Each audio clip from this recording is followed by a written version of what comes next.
Revelation.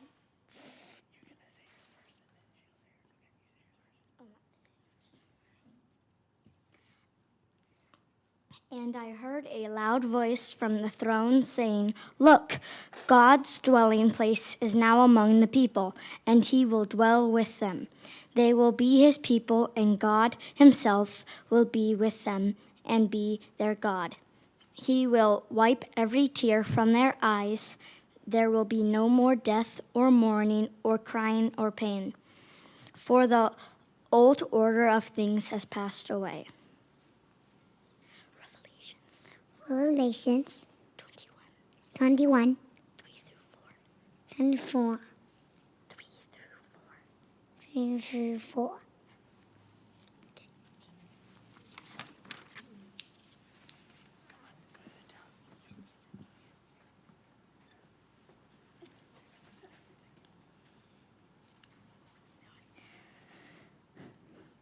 Come to me, all you who are weary and burdened, and I will give you rest.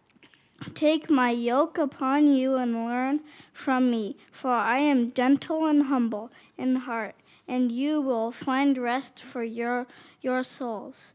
For my yoke is easy and my burden is light.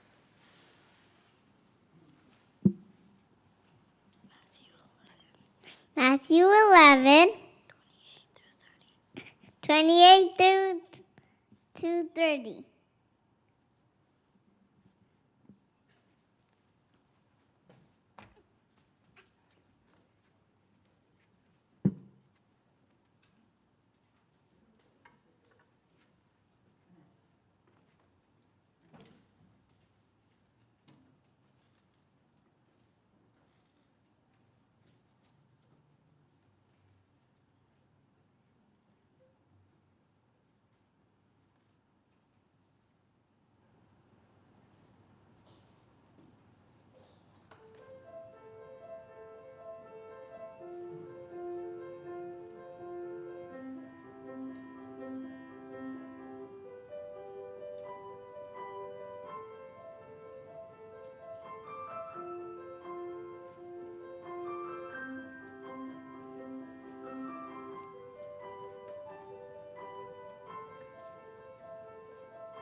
Thank you to everyone for being here, whether in person or remotely via the live stream.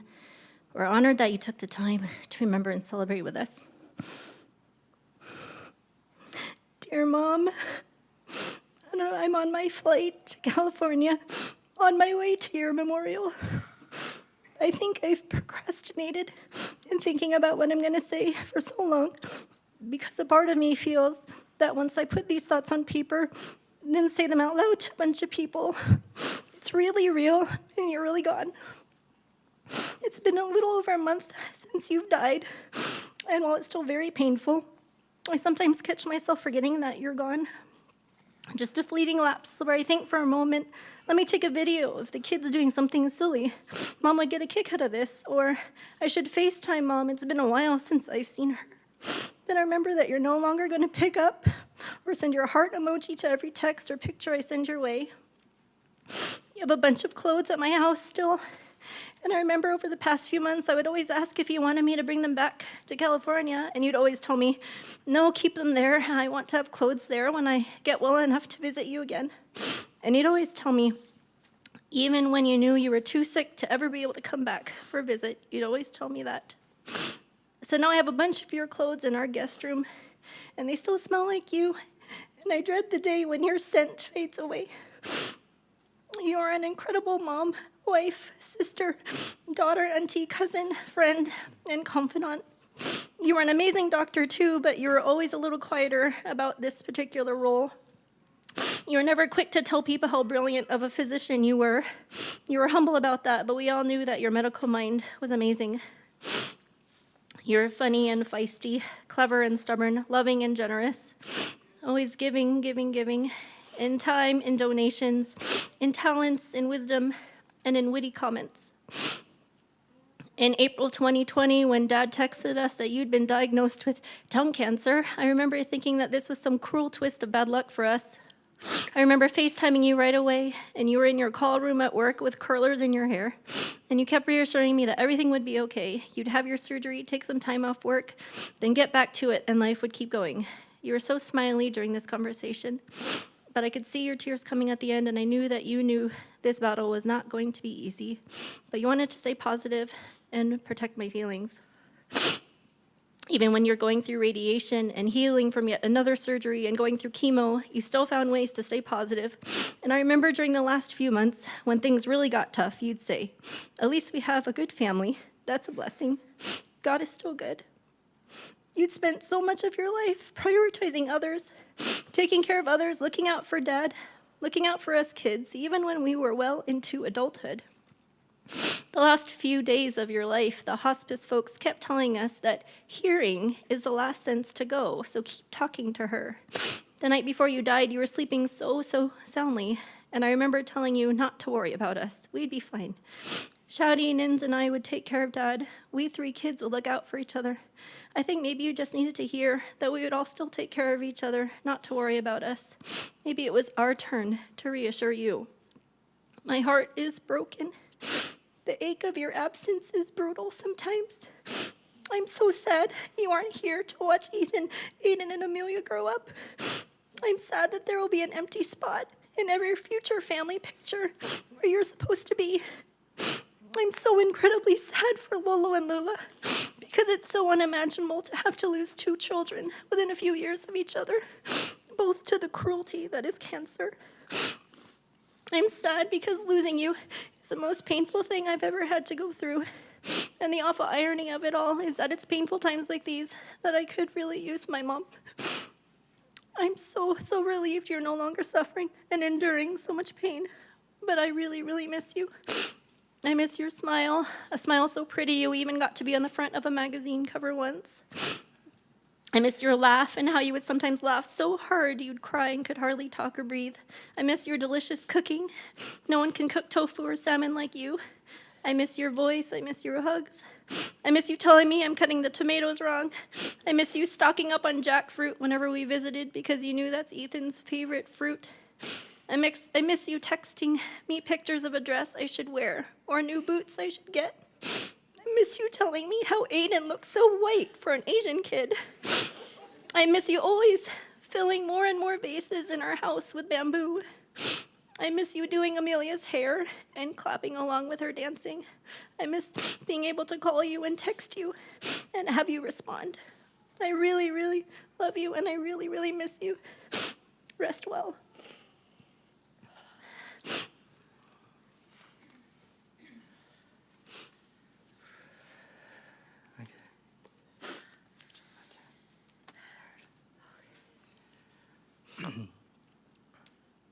I want to thank my sister for sharing. It takes amazing strength to be among you, or my mom's closest friends and family, thinking of her being here today, and then remembering so often she isn't here physically with us today.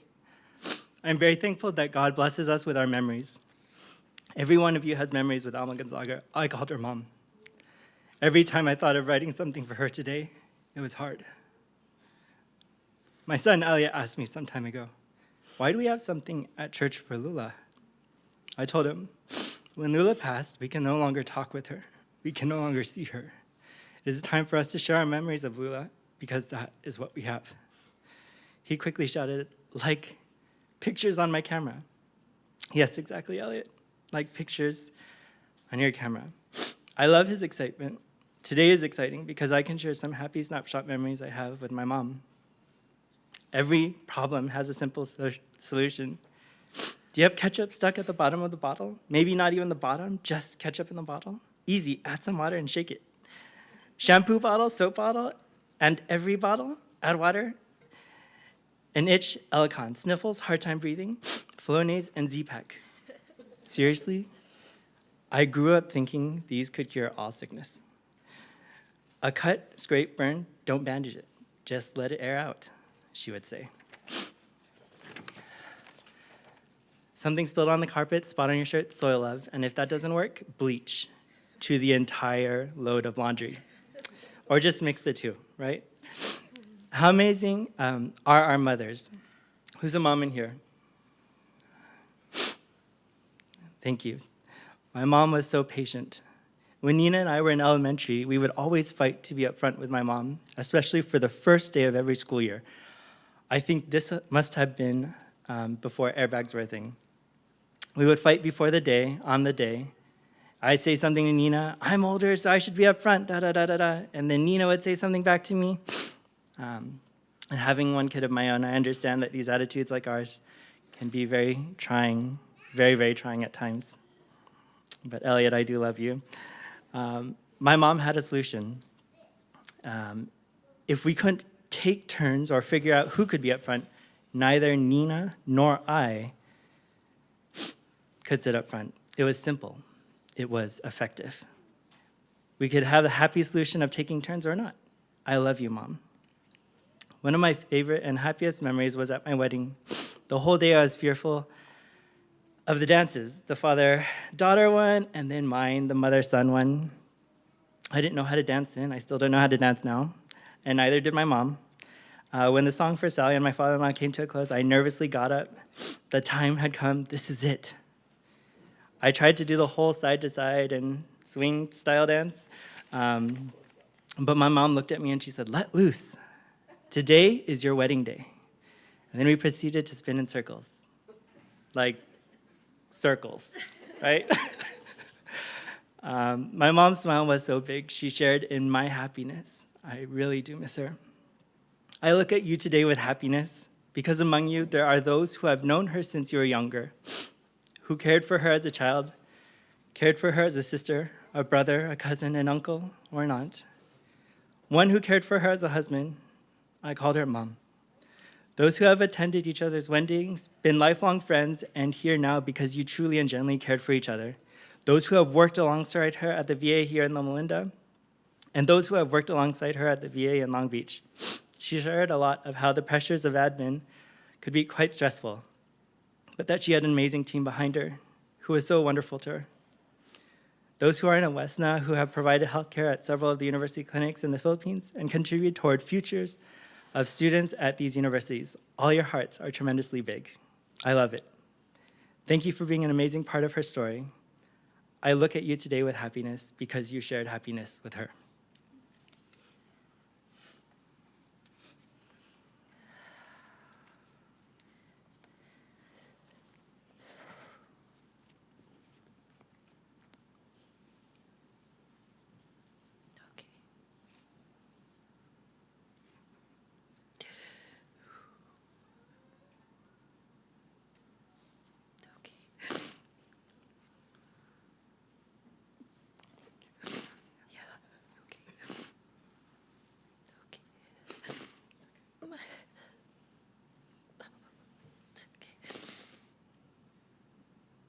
My mom loved so many, and she loved really well.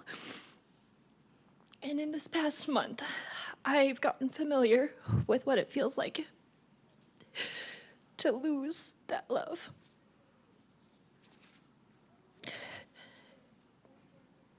So, Mom, losing you means also losing being loved by you, and being loved by you feels like seeing you in the front yard, weeding and watering, your favorite pastime, greeting me with a wave and a smile as I came home, or waving me off as I headed out. Your ginger tofu, you asking me to roll lumpia with you or cook with you, you staying up until I came home to make sure you welcomed me when I came in.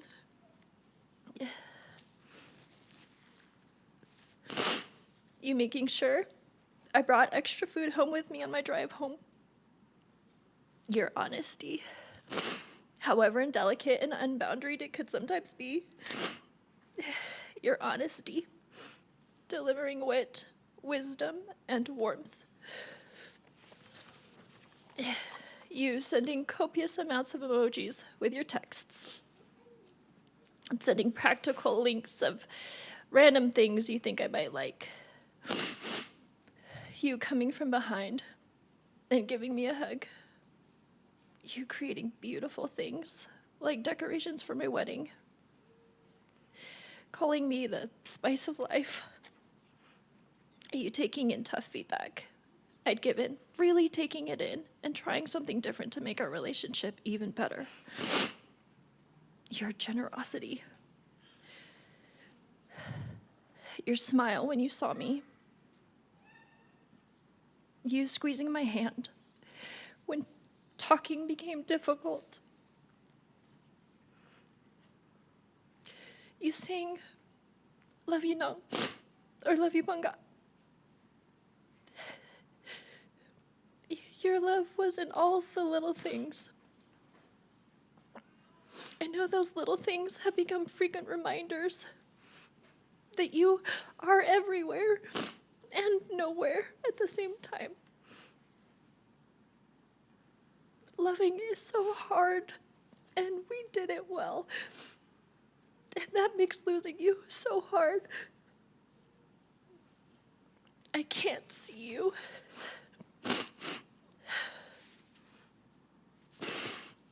You went to a place I cannot go or visit.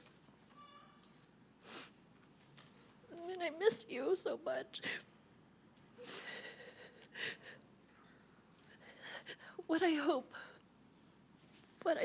heaven is for you. You are in a garden, and it's big, and it has all the beautiful plants you've always wanted. It's not too hot or too cold, and you get to sit on a little seat, weeding and watering your garden. You get to tend to them.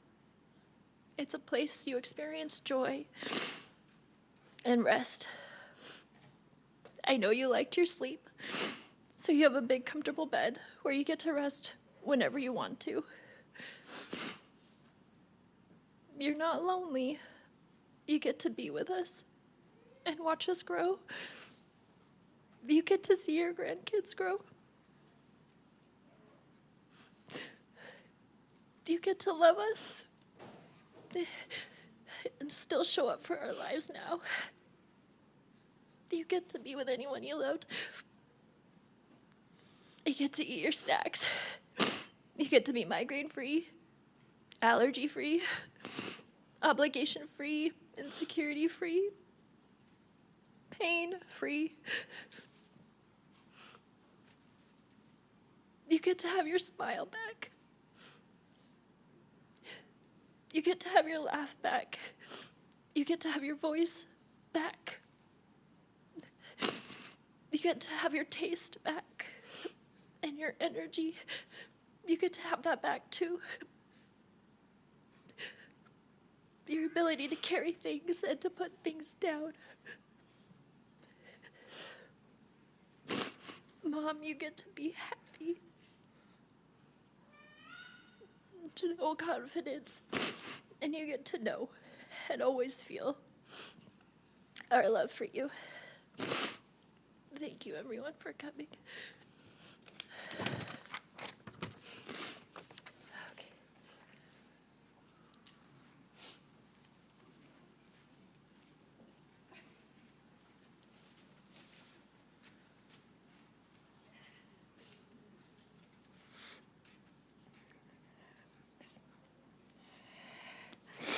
My brother was supposed to be with me, but chickened out. After them, it's so hard, but I'll do my best. Oh, good. I got it. I can't do the past tense in some of what I'm saying, but so ate is the Tagalog of an older sister. So ate is my favorite older sister and my best friend. We were pretty close. We spent lots of time over the phone since I live in Portland, Oregon, and in person talking. We actually shared so many secrets that they don't know, Kuya does not know, and I won't reveal them. I know how much she cared for Kuya, Trina, Nina, Shouty, their spouses, and most especially Ethan, Aiden, Elliot, and Amelia. I know she was very generous, kind, caring, hospitable, forgiving, gracious Ate. As Nina said, Ate has always been known for liking to sleep a lot. She was very smart. She would read her textbook once and remember it and pass her test. I was in college, she was in medical school, and Cora I was in nursing school, Cora was in med tech school, Ate in medical school. We actually shared the same room in my aunt's house in UP Diliman. We even shared the same bed, the three of us. And it was a full-size bed, so you could just imagine. We were really slim then. She and Cor would tease me for talking in my sleep. And I don't know if I talk in my sleep now, maybe my husband can tell me. Mostly whatever I memorized several times to pass my test. See, I have to memorize a lot. Ate has to only read once and pretty much pass the test. She had a tendency to keep thoughts, frustrations about work or family, friends to herself until she has had enough, and then eventually it would come out, unfortunately, unhealthy. I was one of her sounding boards, and she was mine. We listened and encouraged each other and cried and laughed a lot, too. When she was first diagnosed back in April 2020, she started watching Asian dramas, especially Korean dramas. So she texted me and said, which one is that again? Crash Landing on You. So she got me started on that one. And she got me hooked between her and Kuya and Dan and Jen and Sally. I had my list of recommendations to watch. She and I are kind of the same in how we watched. If we like the ending, then we will watch the whole thing. And I tend to skip. I don't have a lot of patience in terms of watching every episode. Kuya would say, don't skip. But it's like 72 episodes. So I would skip. And then for Ate, she actually would start a lot. And then some of them, well, she knows the ending already. She knew the ending, so she wouldn't finish them. When I visited them, she and I would watch together romantic comedies. Those are pretty much our favorite. And release our emotions through laughing out loud. And I figured it's better to talk about Korean dramas versus cancer. It's better to text about what are you watching now, what episode are you now, versus how about the radiation and all that kind of thing. I remember one night we slept in one of her kids' bedrooms and watched until dawn. See, for those of you who know from Long Beach, she worked night shift in her last job, which she thoroughly enjoyed. She really enjoyed the job. And so she was used to being awake at night and slept during the day. We like to exchange this sign. Anybody knows this sign? And also this. It's the love sign. Well, I still watch, I have to say, not as enjoyable as before. But as I tell my husband, it prevents me from taking antidepressants. I go back to her favorite dramas. I'm actually going back to Crash Landing on You right now. And I do realize I need therapy and may need to be on medication someday. It was a blessing to be able to travel back and forth between Portland and Loma Linda, Cindy Lane, monthly, and eventually it became to be every other week. And eventually Daryl will say, you live in California now versus in Portland. Yeah, it was true. It was a blessing also to be able to go on vacation. We did twice with Kuya and Ate. We went to Hawaii last year, April and November. Who knew our walks on the beach in November would be the last? She enjoyed going to farmer's market, buying lots of bananas. For those of you who don't know, Kuya likes bananas. And papayas, that would be me, and avocados. Because when Ate got sick and then after the surgeries, she pretty much mostly can eat like softer food, an avocado with some oatmeal and a little bit of caramel macchiato. Actually, she liked sweet, and so that would work. It was an honor to be her private duty nurse and be part of the team who cared for her, especially during her last days. I was able to say, I love you, several times a day. And I heard her say, I love you too, and precious words to my ears. And when it was difficult for her to speak, she would go like this. We had difficult conversations, especially when she would ask, why her? And she'd say, Eko magana ka. For those of you who are Kapampangan, you can translate to your seatmates. And then the week of May 24 came, and she said to me, Eko nagyo, which translates to, I can't bear it any longer. It was hard. How does one reply to that? Previous months, I would kid her and I'd say, no, you're not going anywhere. You're going to see my grandchildren, Hannah and Jeff. Anyway, she always presented a strong front, but I knew she was in a lot of pain. And we all know, and for those of you nurses and doctors or in medical field, the highest level is 10, but definitely she was over 10. And I mean, she has high tolerance for pain to begin with, but she was really in a lot of pain. And it was a challenge to manage it. I remember going to the doctor, even calling the palliative physician and asking what else we could do. And then if you give too much of this, one of the doctors said, you prolong the QT interval. And Ate would say, would that be better for me? I mean, for those of you who don't know, if you have prolonged QT interval, then it would expedite your leaving this world.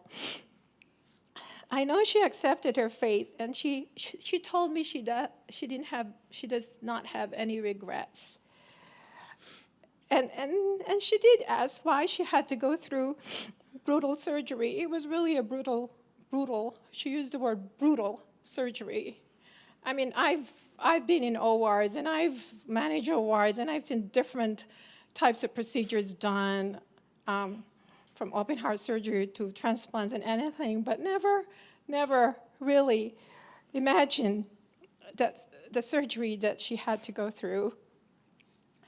And then in terms of being in a lot of pain, I encourage her to cry because she does have the tendency to keep it. And I cried in secret because I did not want her to feel sad. And she probably feels the same. You know, I wish we just cried together and let it all out. When I think about what I didn't do, it's like, I wish we should have cried more. And despite all this, you know, she tried her best to stay positive and added some humor to life. I was involved in a lot in her PT exercises. It's funny how Shouty mentioned something about just let loose. Here's an example. So there's the PT who told her to do this. To help her hips and her leg. Just do, she had neck surgery, so you have to go like this, right? So the PT said, you go like this, look straight. She said it was too boring. So this is what she did. She went, go like this, and go like that. Go like that. Like that. So that's pretty much. And I won't show you other things, but she definitely modified, and so we had laughters. And most of you know she had style too. She always looked put together. And we share clothes towards, you know, as one grows. I mean, for both Ate and I, we like loose clothes. She would have me try her clothes even during this last few months because we both have the same style. And I have a feeling the day on her admission to the hospital, which is May 26th, she actually probably pulled out this black dress. This dress was never there when I left because I always put the dresses that she would wear so they would know what she could wear. And so I'm wearing my artist dress. And I think she knew how the inevitable was coming. So I will always treasure Ate, the memories we shared together, the lessons she imparted to me, so I may become a better person. I think she would still give me a thumbs up, and I think she would always do this with me, and also this.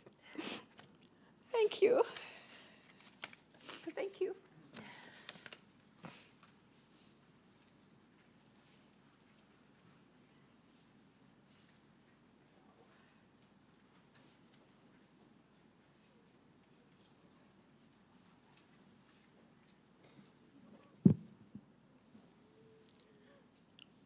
I see most of the tissue boxes are now empty.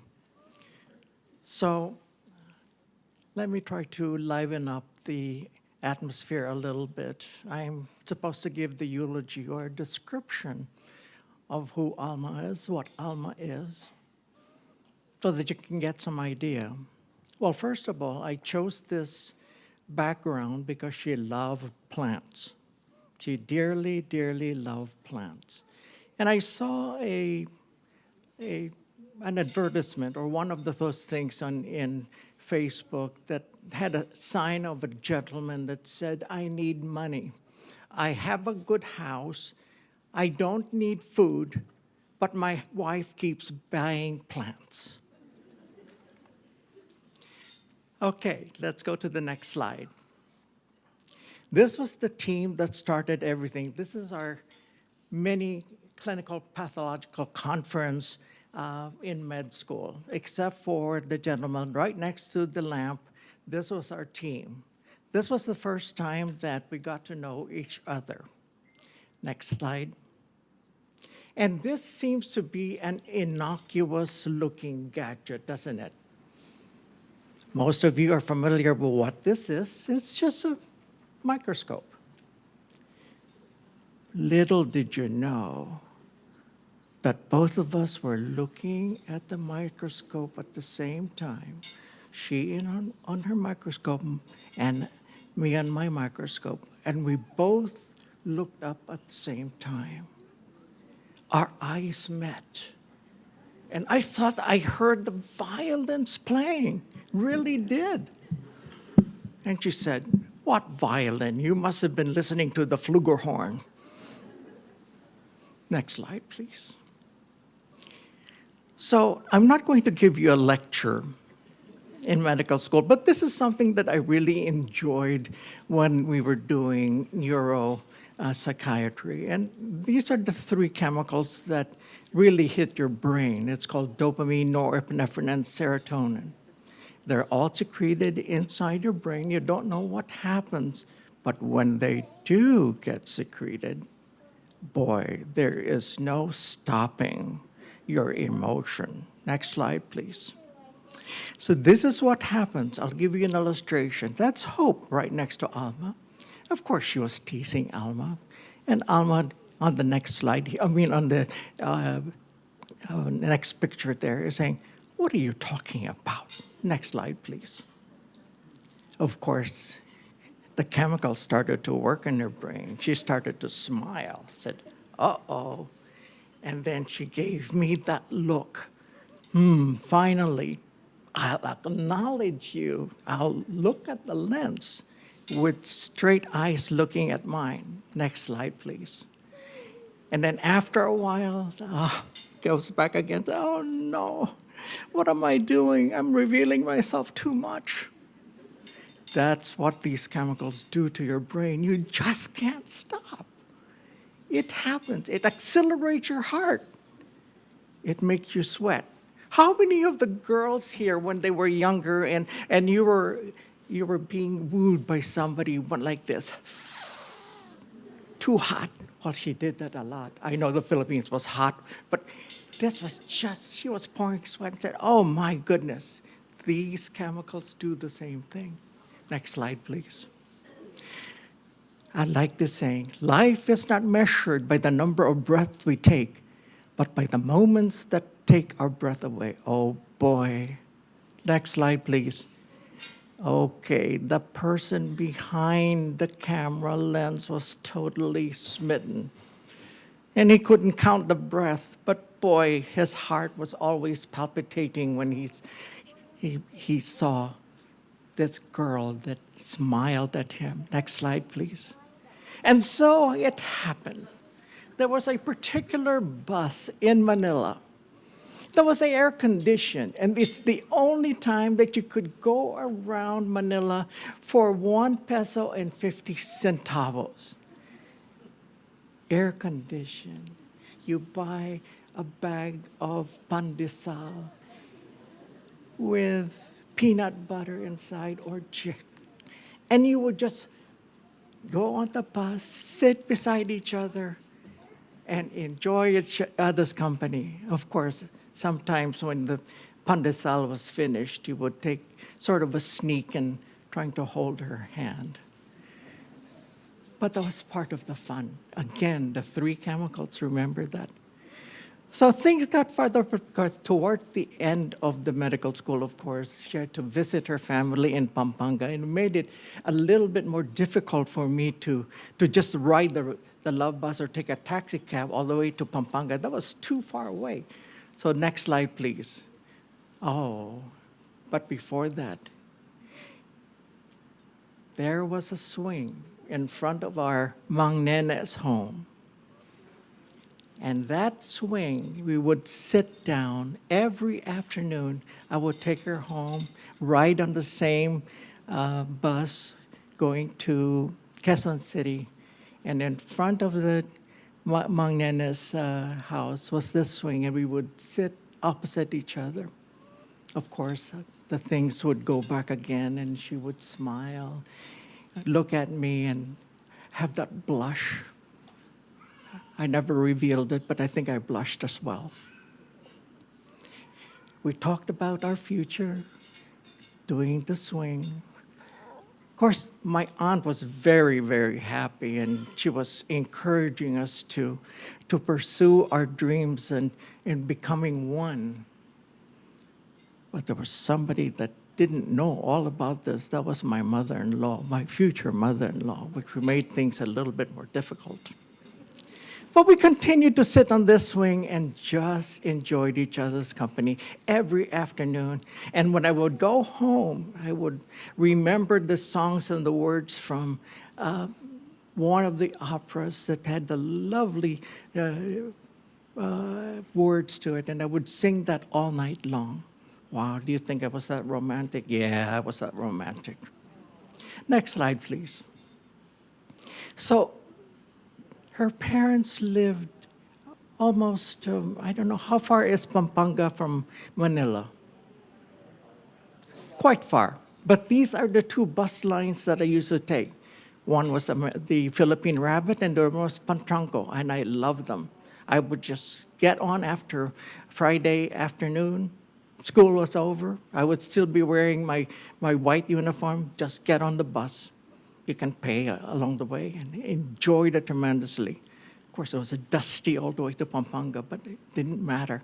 My uniform looked like brown instead of white by the time I got to Pampanga, but it was just to see her face. Oh my goodness. That was enough to get me going. Next slide, please. These are the foursome in medical school that were always together. And they're still together, except for my wife. Next slide, please. So I finally decided that we were going to make it possible. This is our wedding invitation. An artist drew our pictures. Next slide, please. And during the preparation, of course, take a look at these next set of pictures. Next slide. Take a look at them. To those who love Korean dramas and Chinese dramas, eat your heart out. She was by far more beautiful. Next slide, please. Don't you agree? Yes. My heart still keeps pumping. Well, of course, I have atrial fibrillation. Sometimes it skips. But look at this during our reception. Next slide, please. And there was a foursome that sang in our reception, which was greatly appreciated. Well, of course, it's standard to have doves during the end of the ceremony, and you let the doves go, symbolizing independence and security and purity in your marriage. This is also the time that we said, it's time to introduce my wife to the United States. So this was on our way this is at the airport, Manila International Airport, and on our way to the United States. Next slide, please. Well, Alma, besides working, dearly loved her parents and grandchildren. She loved taking care of her patients after such a long training period in residency. She loved her patients. She really did, except when she didn't. Next slide, please. She loved we love our children.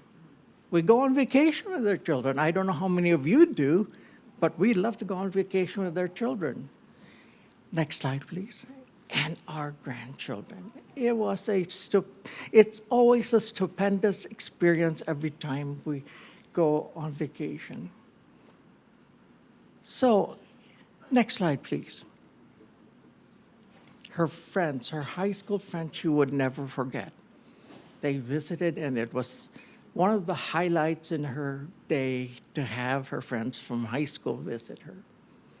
Next slide, please. And of course, the three friends that always visited our house and kept our spirits up. That guy there on the left, on the 1, 2, 3, the guy that says Acadia. I don't know why, every time we said, count of three, we will take a picture. Every time we said three, his eyes would close.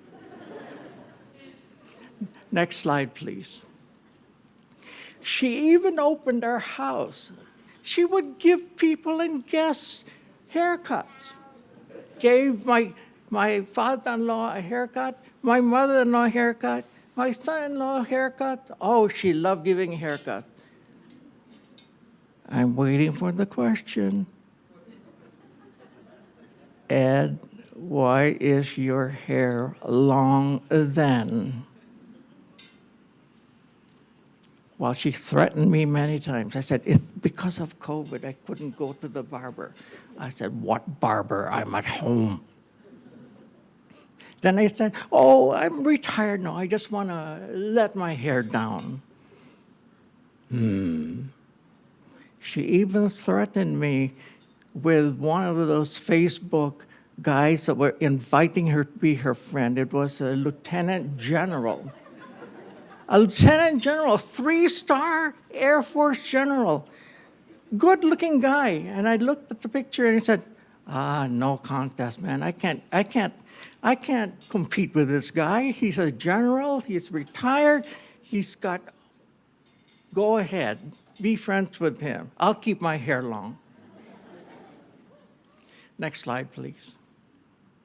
This is during one of the times that we went with Bang and Daryl to Hawaii. Enjoyed our time tremendously.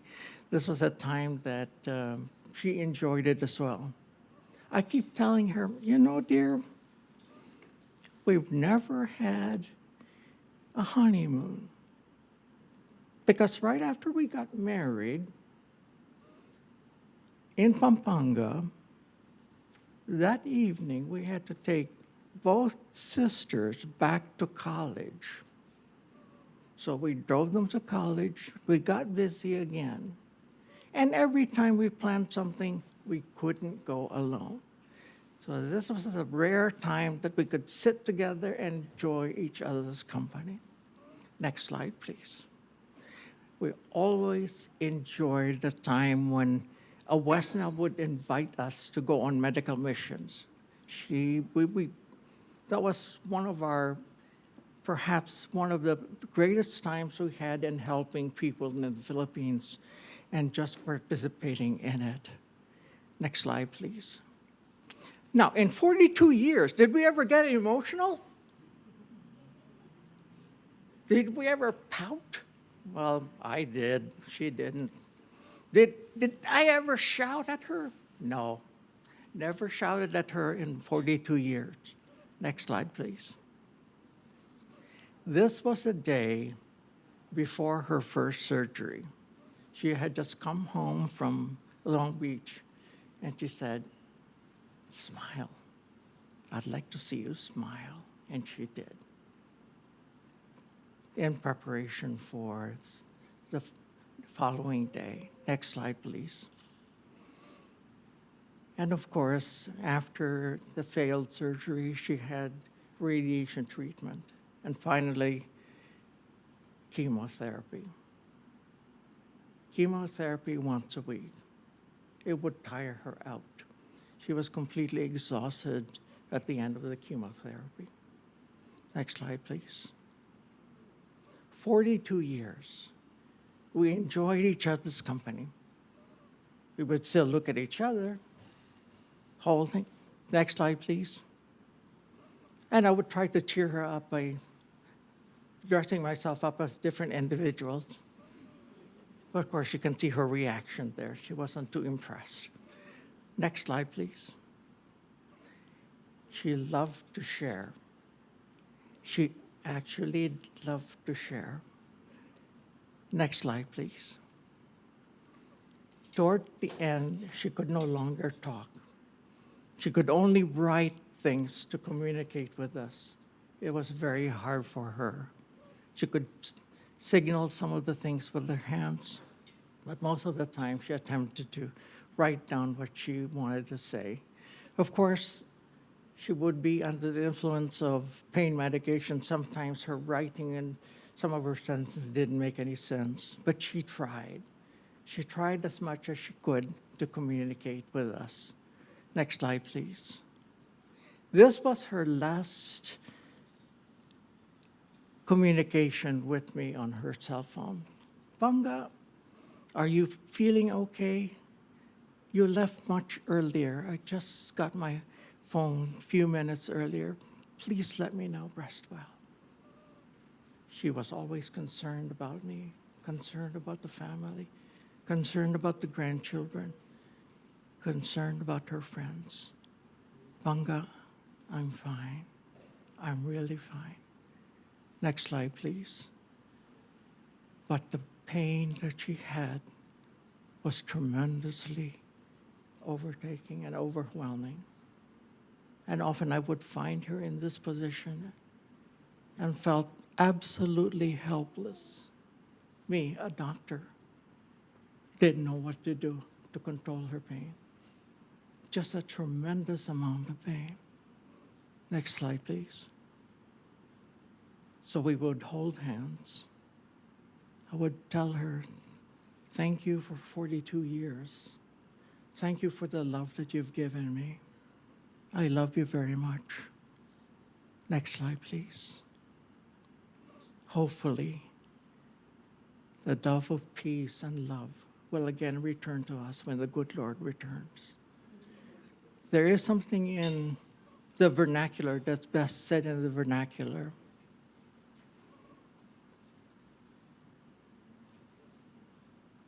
I've forgotten it now.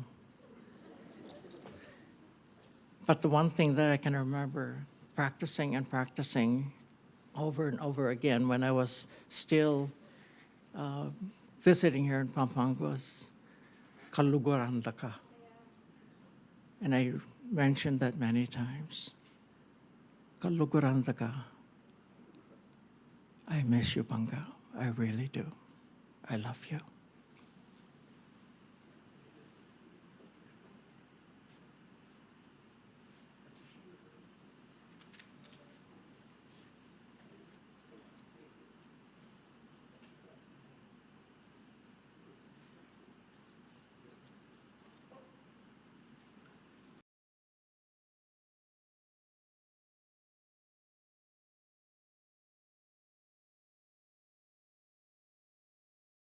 Honey, I thought you should know that I'm in a hurry. I've gotta move up north, but it's just temporary.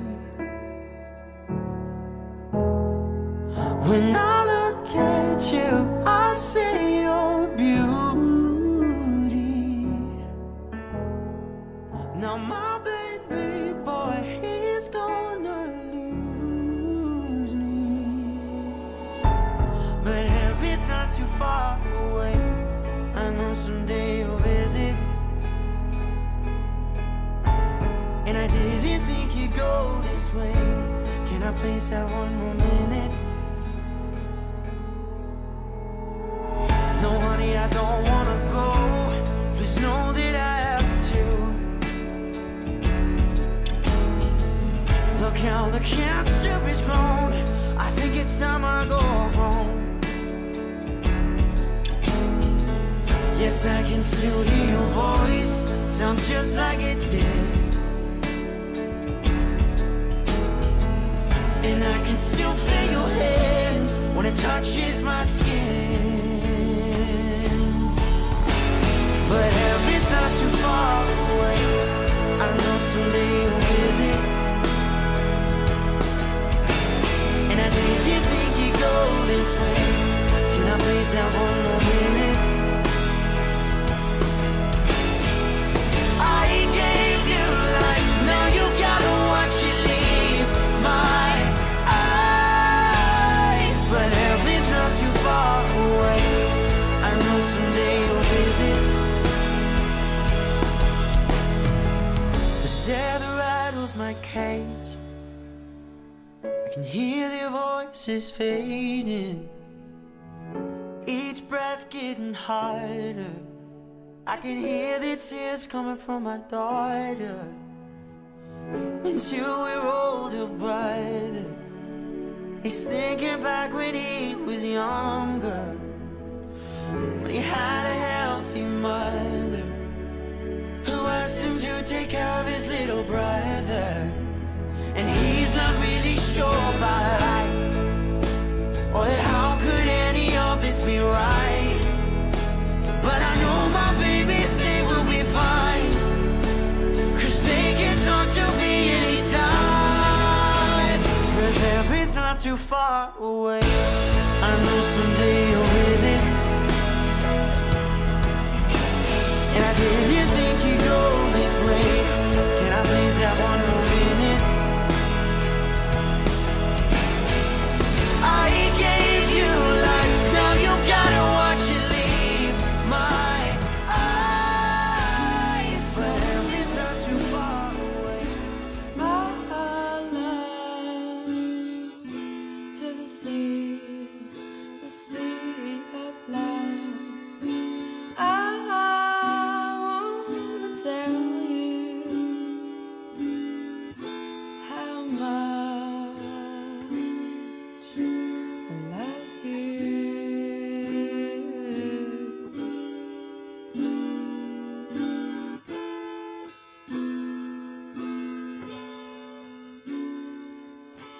Do you remember when we met? That's the day I knew you were my pet. I wanna tell you Happy birthday to you. Happy birthday, dear Ethan and Lola. Happy birthday to you. Yeah, see the cake there? Alright. Ready for the pictures. We have to make a wish. Okay. Oh, throw it up. I wanna tell you how much I love you.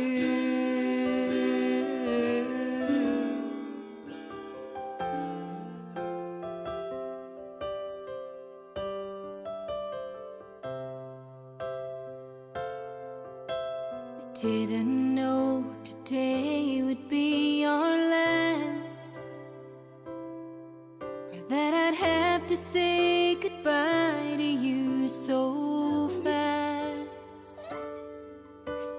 I'm so numb I can't feel anymore. I'm praying you just walk back through that door and tell me that I was only dreaming. You're not really gone as long as I believe. There will be another angel around the throne tonight. Your love lives on inside of me, and I will hold on tight. It's not my place to question, only God knows why. I'm just jealous of the angels around the throne tonight.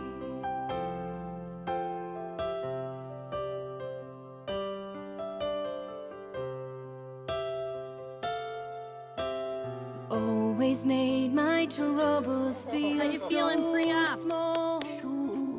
Pretty good. And you were always there to catch me when I'd fall. In a world where heroes come and go, well, God just took the only one I know. So I'll hold you as close as I can, longing for the day when I see your face again. But until then,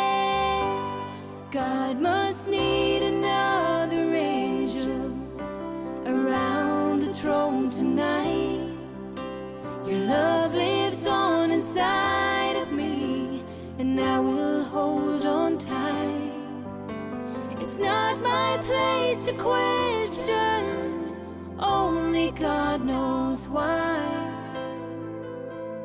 I'm just jealous of the angels around the throne tonight, singing hallelujah.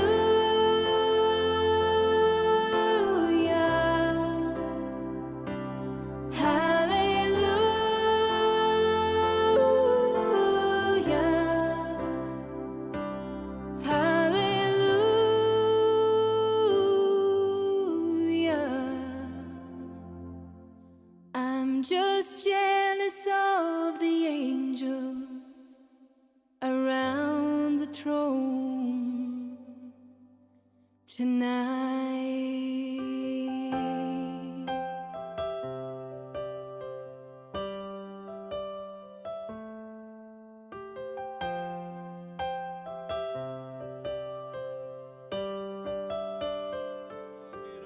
I can only imagine.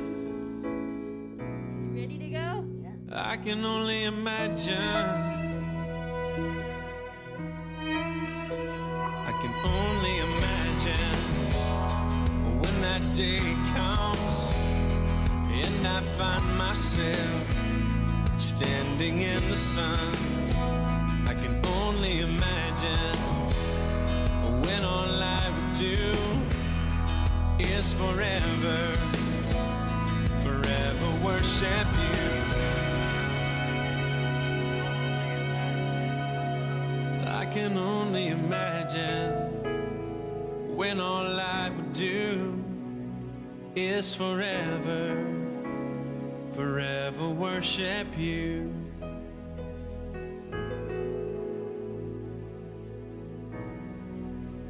I can only imagine.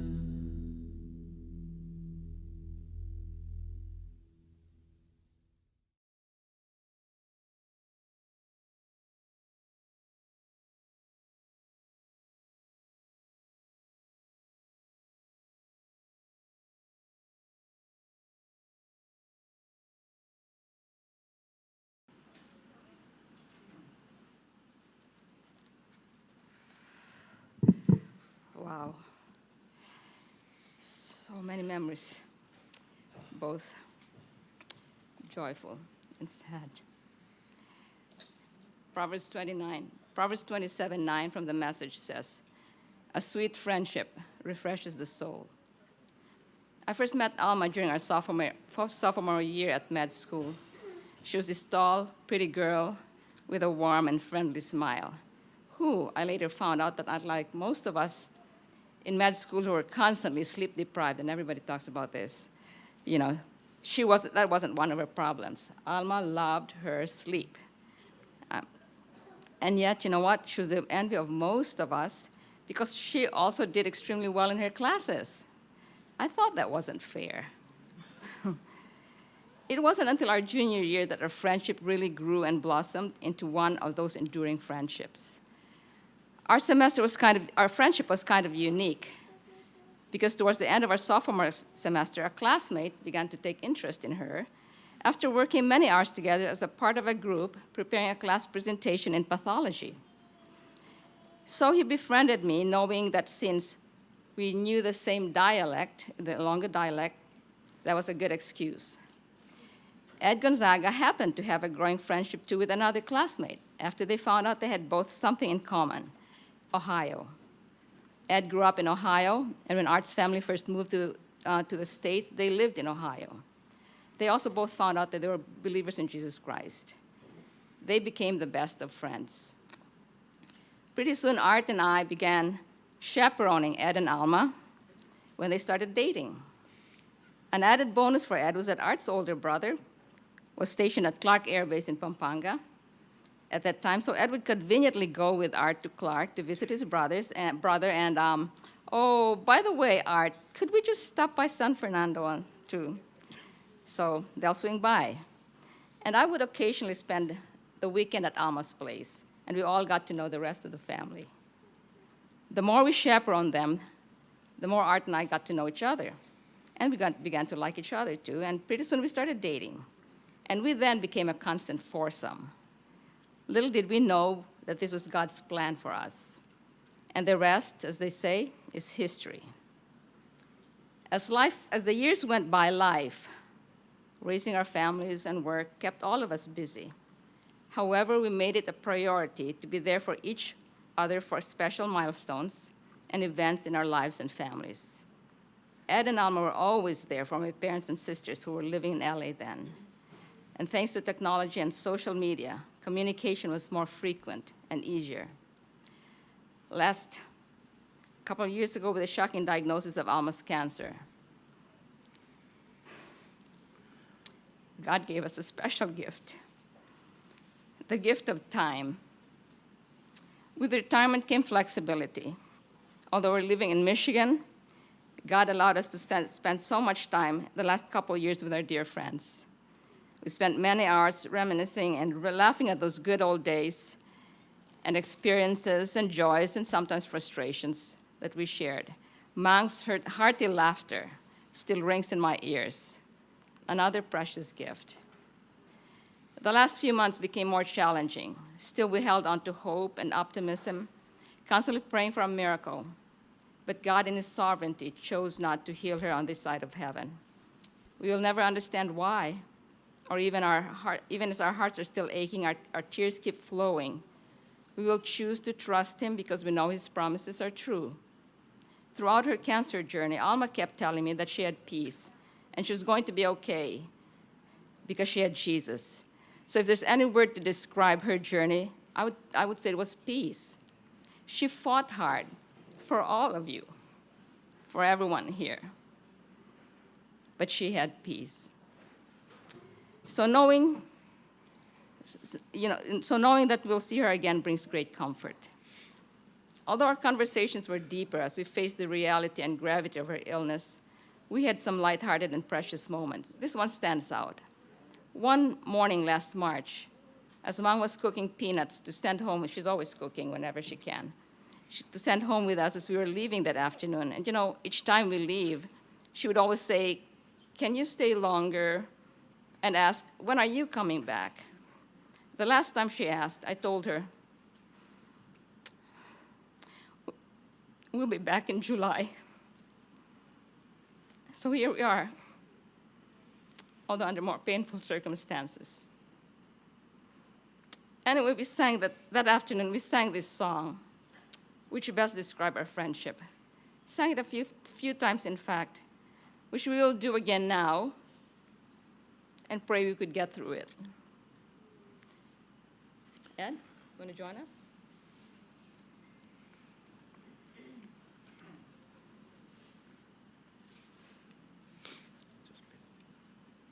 Did you tell him?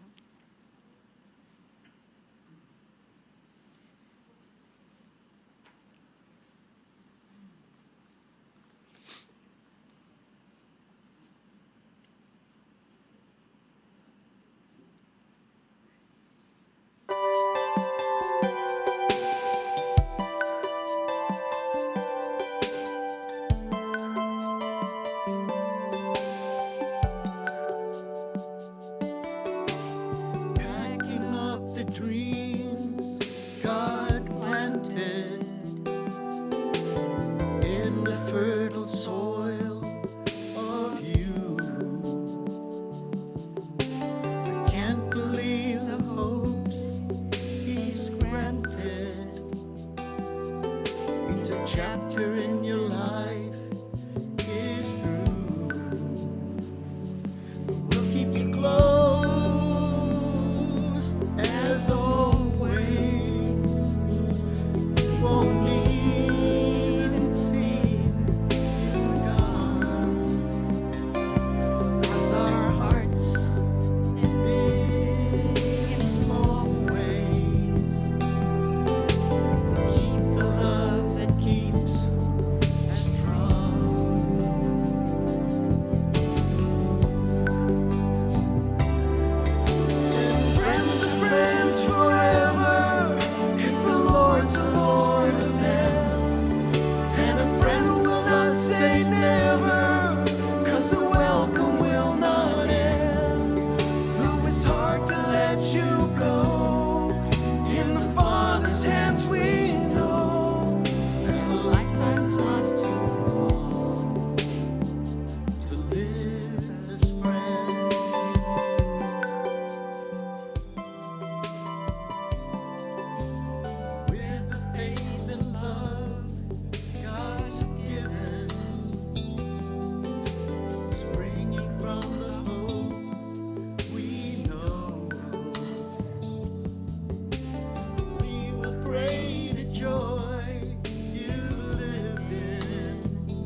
friends of friends forever, if the Lord's the Lord of them. And a friend will not say never, 'cause the welcome will not end. Though it's hard to let you go, in the Father's hands we know that a lifetime's not too long to live as friends,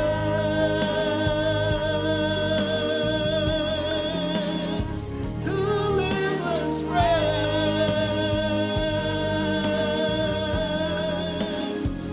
Though it's hard to let you go, in the Father's hands we know that a lifetime's not too long to live as friends. A lifetime's not too long to live as friends.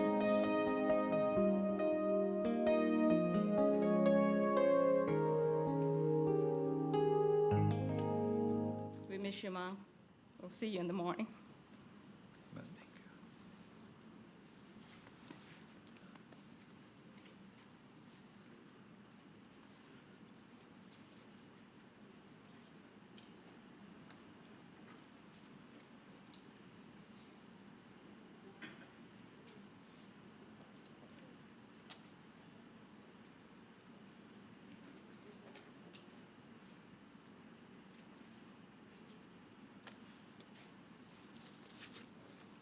We cried enough. Don't want to cry now. Ed, that was beautiful. Thank you. The love bus, pharmacology and love bus, right?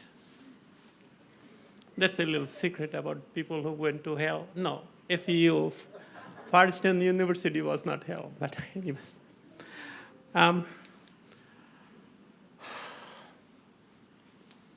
Except for Tatang and Nanang and some of the folk here with gray hair, I've known Alma longer than anyone else, including her husband.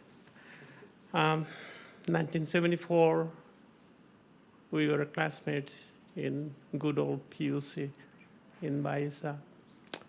And she graduated before me and went on to med school. I didn't realize that I would be there myself too.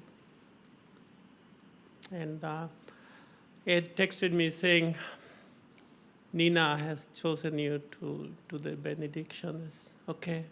Last night, I had to participate in a program at Andrews University and went to bed at 12 o'clock or so. To wake up in the morning, the alarm was ringing and I didn't even hear it. So my nephew came and woke me up. His son is being baptized today. And there's a song, Torn Between Two Lovers, Living Like a Fool, kind of thing. So I had to come here. And so I got up, drove 190 miles. And sometimes I did drive more than 100 miles. I had to make it time. And went to the airport and parked the car and going through the check. Because I had some nuts in there, they had to check it, and I had to go in, and barely made it. I'm still putting my belt on when I was at the plane, and they're looking for me, calling for me. As I came in, they closed the door. I am here. But anyways, I used to call her Mare in Filipino. He'd call his sister and friend. And she'd call me Pare, means friend. And in med school one day, she says, Charles, what do you think about this? And it says it was 4 spiritual laws. Who gave it? Ed. Ed was very active member of the Campus Crusade for Christ. And he thought Alma was lost. No, of course, that was more than that. So Alma says, what do you think about this? I says, that's great. I didn't know him. So first time I met Ed, I says, all you need to do is to put a cassock on him, and he could be a Catholic priest. So I've been calling him father since then, even to this day, he's the father. So anyways, before long, Ed says, Charles, I'm getting married. I want you to be the MC. Wow, sure, I'll be the MC. We had a wonderful time. And Ed was a bit late. How long did we wait for you? 1 or 2 hours, He probably was still thinking, should I not? Or no, but anyways. And Hedrick is here somewhere, Dr. Edwards. And I think I saw Pastor Koo here too. So Hedrick had to practice on them. That was the first wedding that he performed. But then he perfected so well that he married us. My wife is sitting here somewhere. So anyways, then we end up in training in Dayton. And I had to pass a crazy exam. So on Fridays, I'd unhook the phone in those good old days. And Ed would complain, how come I cannot get in touch with him? Because we used to get together all the time. And Katrina, Emily used to babysit Katrina, and lots of memories of that. So then in 2016, a rare neurological disease hit me, and I'm on my knees begging with my God to end my life because I couldn't handle this pain anymore. It would come and go, luckily. And one day, Emil called Alma, and we were going to the ER, and no one knew. I've been to the medical center here in the ER and gone to places. They give me Dilaudid, and it would not handle the pain. And I'm praying, Lord, end this life. And Emil called up Alma and Ed, and she came. She didn't sleep the night before. They came, and here we are in the ER. They're giving me meds, and nothing works. We're waiting for more than 2 hours. And finally, Alma says, all of us are doctors in here. It's about time that someone came. So anyways, and they ran in there, and that's the time I was diagnosed with glossopharyngeal neuralgia. I was put on 8 different kinds of meds, and I'm not taking any of those now. They would put me on Tegretol. My sodium level went on to 116. It's crazy life, actually. But anyways, I got cured about 2 years ago or so. Ed and Alma, we were at home. We had fun. And they're leaving the house. And Alma told us that she had just been diagnosed with cancer, and she says, I have 2.5 years to live. It didn't go 2.5 years. And more recently, would go, and she liked the soup I made, so I'd make different kinds of soup, and she would sit there, eat, have fun, and she would pout about things. And then she'd be cleaning the house, And later on, go again, and it's getting harder for her to swallow.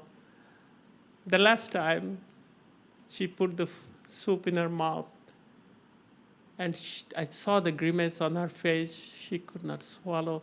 And Emil says, go take your medicines, and of course, it doesn't help. And in fact, when the decision was made not to take any more immunotherapy, I texted Beng, would you beg with her even once to try the immunotherapy once?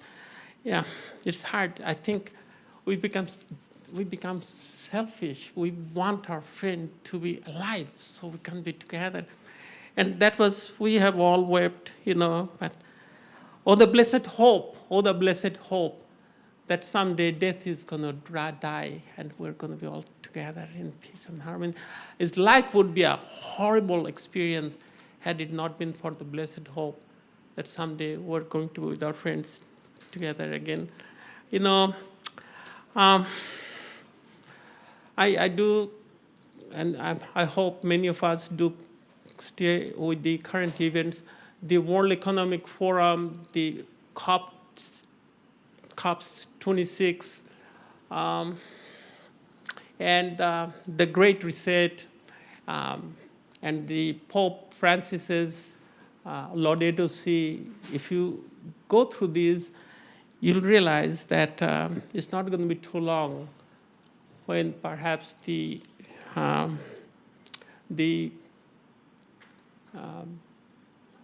prophecy that says when no man can buy or sell in Revelation chapter 13 is not too far from us. And I believe that before long, we are going to be going home and we will meet with Ed and Alma and Eddie Sierra, but all of our friends. No worries, no worries, no worries. Everyone, Father Ed, and have wonderful life together. Nina has asked me to do the closing prayer. It's my joy to do so. We're a hurting community, but this blessed hope keeps us together, keeps us alive. Alma will never forget you. Let us pray. Eternal Father,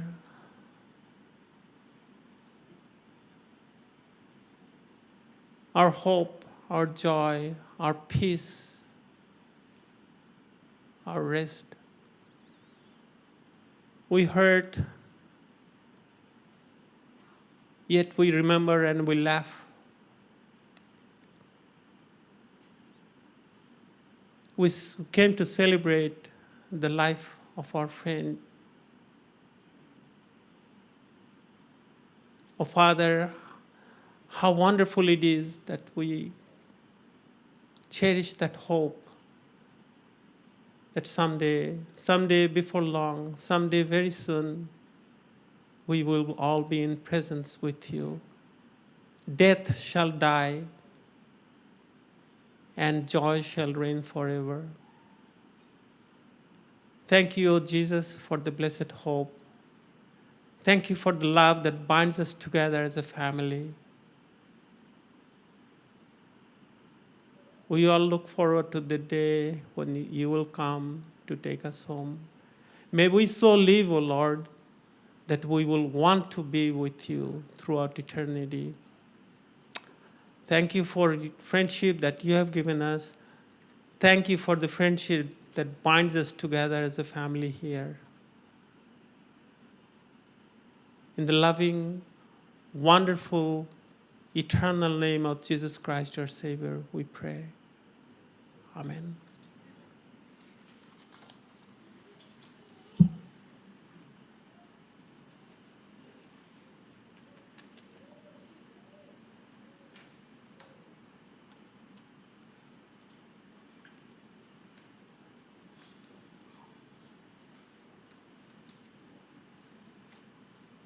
We'd like to thank everyone for coming on behalf of the family. If you could please join us for refreshments afterward, we'd really love to be able to fellowship with you. Thank you for being here.